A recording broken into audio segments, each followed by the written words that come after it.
64 Tacos Podcasts presents Is This Song Good? This is episode 35. Billy Ray Cyrus, Achy Breaky Heart.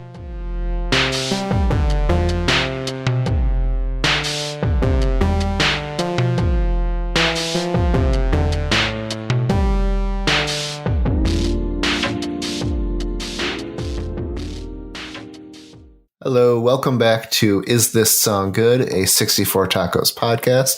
We're continuing our series of popular songs that we're not sure quite why they became popular. This week, we're talking about the song Achy Breaky Heart by Billy Ray Cyrus. Came out in the early 90s, if I'm not mistaken. And It was one of those country songs that you heard on every radio station.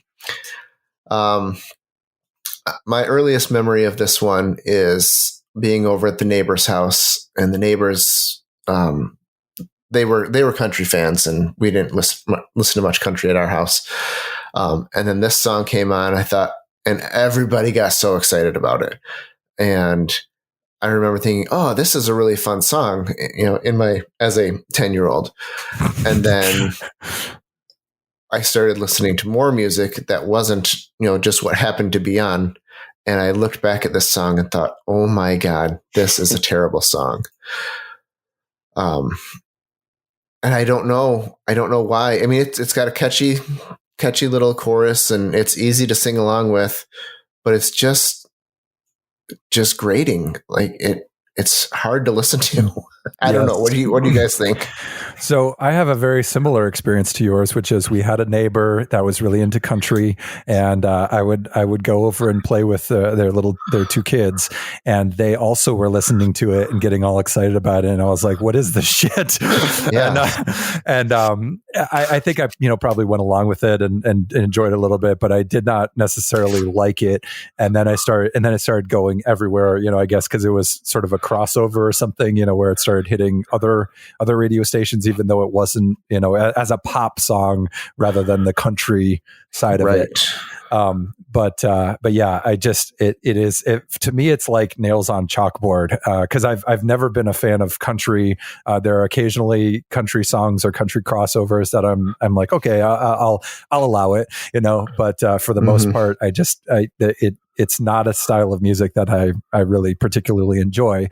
And this one is like the first time where, well, probably not the first time, but in my lifetime, in my formative years, this is the first time I actually was exposed to, a pop mainstream country song, and it hurts my soul. Yeah.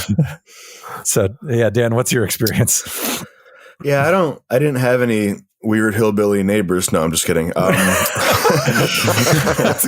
good. Lucky. Good for you. Lucky. Yeah. So you just came about it naturally then. Well, let me undermine my position about my choice of my parents' choice of where we lived by the fact that my neighbor Steve and Phil were really into New Kids on the Block. So we listened to New Kids on the Block a lot back at that time. Well, that's forgivable though. Yeah. Yeah. So the Veltings were into country, Dave? Oh yes, the Veltings were big time into country. Well, you've shattered my illusions about the Veltings that I didn't really know. I didn't really know them anyway. But no. Yeah, I think I must have. I don't remember where I heard it. Maybe I saw it like the video on MTV. I remember the video, so I must have seen the video on MTV. I used to just flip on MTV and watch it. When my parents weren't paying attention because they didn't want me to watch MTV. But I remember the video. And they were right if this video was on. Yeah, in that moment, they were definitely right. So I remember the video like being kind of chintzy, even as a 92. Yeah, as a 13-year-old when it came out. I was like, this, because the video is just like a clearly not a real concert. It's a setup for the video concert, and it's just him doing the song. It was like crowd shots and like fake crowd noises. I don't even know if fake crowd noises are in the actual song or not. Probably not. I just remember thinking it was a really, really like uninteresting video. And I also I don't hate country automatically. I hate the sort of like bubblegum, shiny, overproduced country. It just grates on me. and I mean, we've talked a little bit about this, but something about the fact that it's the most inauthentic way of trying to like present itself as authentic.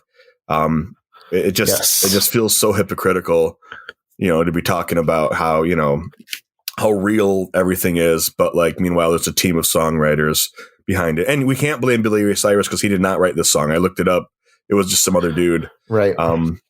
And Donald L. Von Tress, some weird guy, the songwriter, because almost everything that is on the radio in country is highly produced. Very rarely do you get stuff that breaks through that, like, I don't know, like Sturgill Simpson or something, or maybe Waylon Jennings. I don't know much about the history of country, but I just remember thinking like, yeah, this is super sketchy. Well, don't be glib, Dan. Yeah.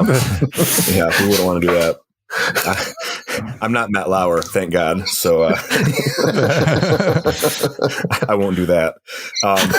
Gosh, thinking back to that interview, this is getting a little off track, but how come Tom Cruise was the good guy in that interview? Like,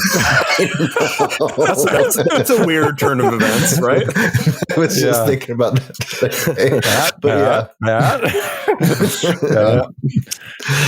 Okay, so what makes this song? So what made it so popular? Well, like, why did people latch onto it? Or because I get why it's popular in country, because it's right.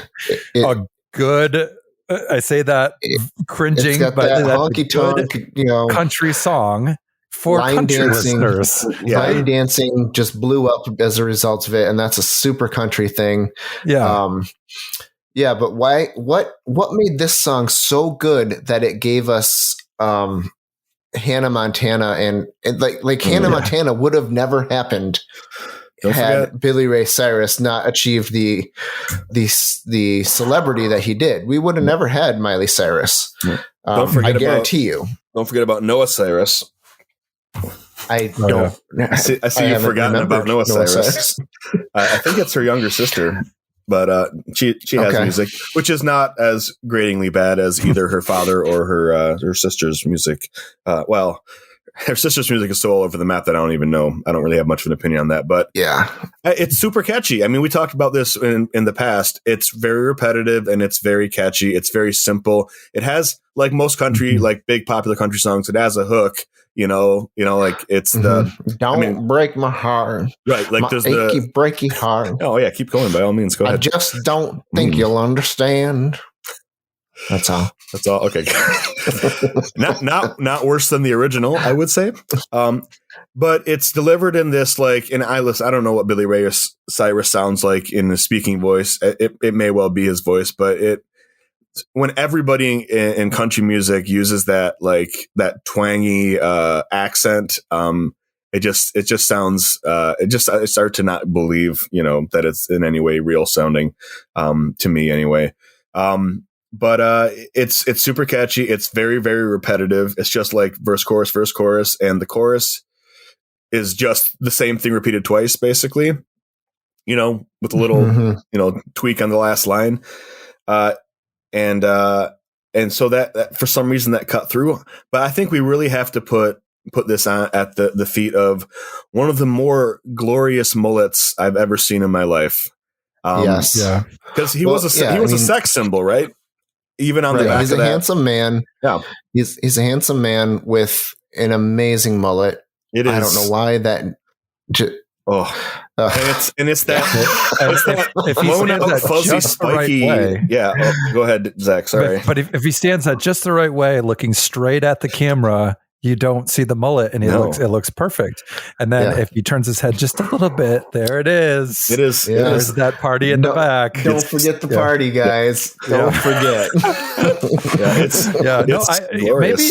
I think maybe you might be right about the sex symbol thing. That might have been a huge thing that helped sell it, because I bet you the ladies and some of the dudes saw that mullet and they're like, I need me some of that. I'm going to buy the single and the album and the whatever, But I don't think the crossover appeal or whatever has been reproduced until the Lil Nas X Old Town Road. That's the level that I would think is at. Yeah, that's an interesting. I think I didn't think of that, but yeah. Same thing though. Like it's became so popular that pretty much every station played it, and it feels like a gimmicky song. I'm not saying that that's like this terrible thing. Like it's being gimmicky is awful. I'll listen to Little Cotton Eye Joe from time to time. You know what I'm saying? But like the gimmick is it just feels like someone came up with one quick idea and then just banged the song out. You know, that's how it feels. Yeah. Like there wasn't a whole lot of thought and effort put into it. Yeah. All right. Well, I'm also reading on Wikipedia that Alvin and the Chipmunks did a cover of it shortly after it came out. So I'm listen to that. Yankovic had a parody of it.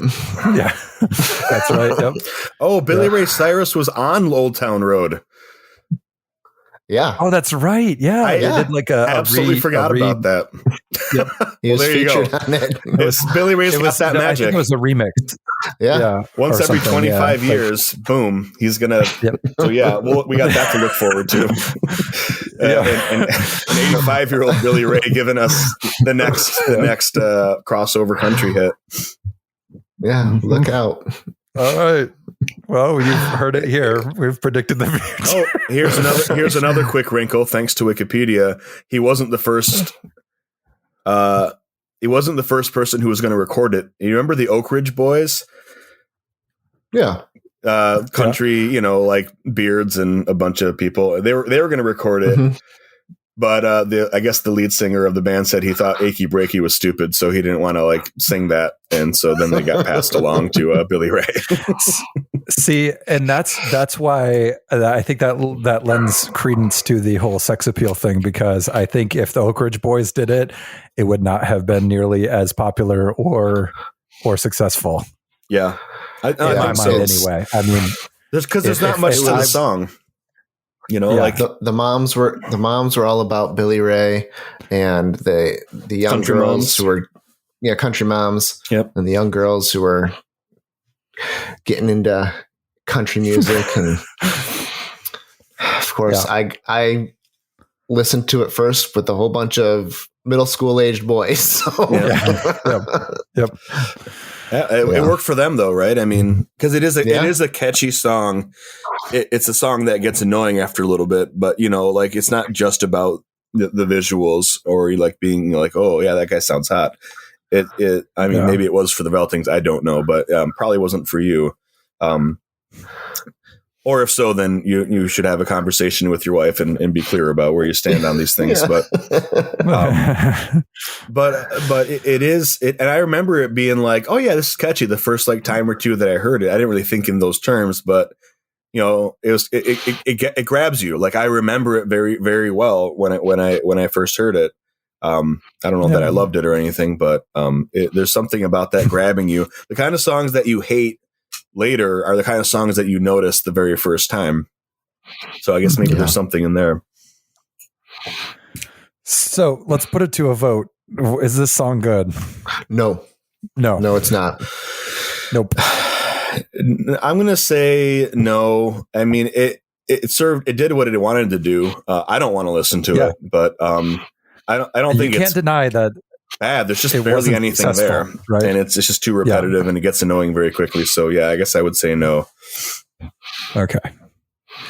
All right. So what do we got next week there, Dan?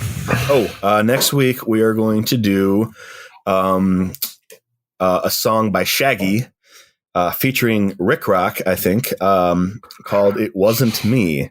So yeah, look forward to that. Yay!